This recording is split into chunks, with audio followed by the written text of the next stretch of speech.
Was Jesus based off the prophet Zoroaster?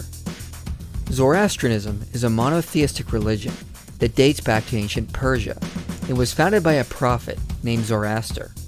Many mysticists think Christians made up the myth of Jesus by stealing from this monotheistic religion and modeling Jesus after Zoroaster. Their argument is, Zoroaster was born of a virgin by a ray of divine reason. He was baptized in a river. There is a legend of him in his youth, amazing scholars with his wisdom.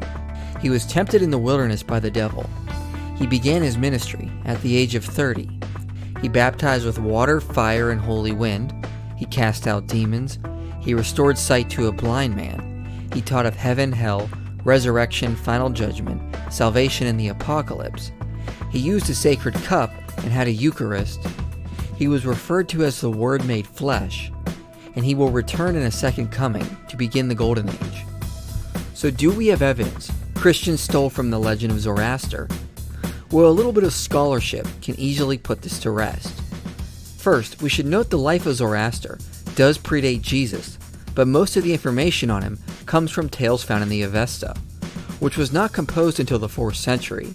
We don't have any manuscripts prior to the 13th century. This was long after Jesus existed. The New Testament was finished, and long after our earliest New Testament manuscripts.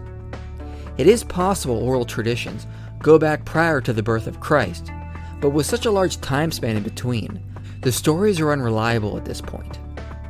Plus, many Zoroastrian scholars note that tales of Zoroaster were updated over time. Jenny Rose says, the incorporation of certain motifs into the Zoroastrian tradition in the 9th century CE could indicate the conscious attempt of the priesthood to exalt their prophets in the eyes of the faithful who may have been tempted to turn to other religions. Michael Berger says, different parts of the Zen Avesta were composed at different times, providing a series of snapshots of the religion that allow historians to see how it changed over time. So it is far more likely Zoroastrianism was updated after Christianity, and borrowing could possibly have gone the other way around. Even with that, a lot of these parallels simply are not true. Zoroaster was never said to be born of a virgin. There are some texts that postdate Jesus that speak of a kingly glory residing over his mother for 15 years, but she was already married when this happened.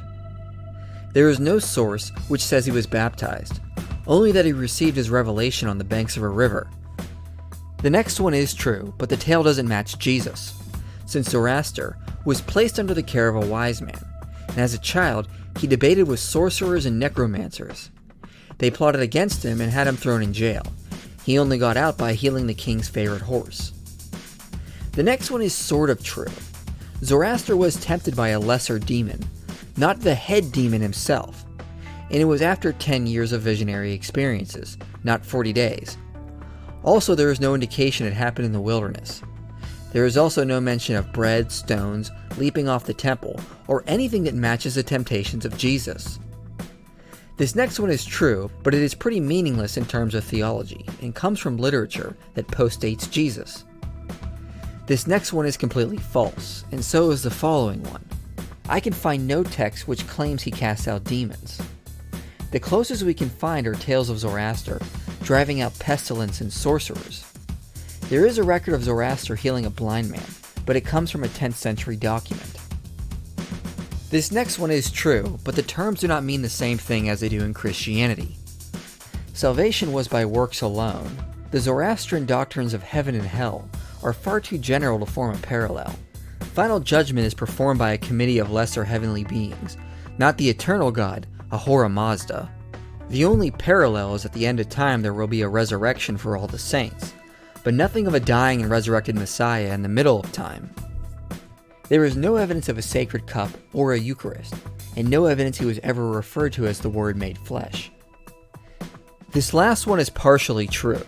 A return is expected in 2341 AD, but no one is sure if it will be Zoroaster himself or a different person born in the future. No details on this eschatology were given until the 9th century, so we don't know enough and it is far too late to form a parallel to Christ. So since most of this information on Zoroaster is incorrect and comes from documents that are too late, there is no evidence Jesus was just a myth based on Zoroaster.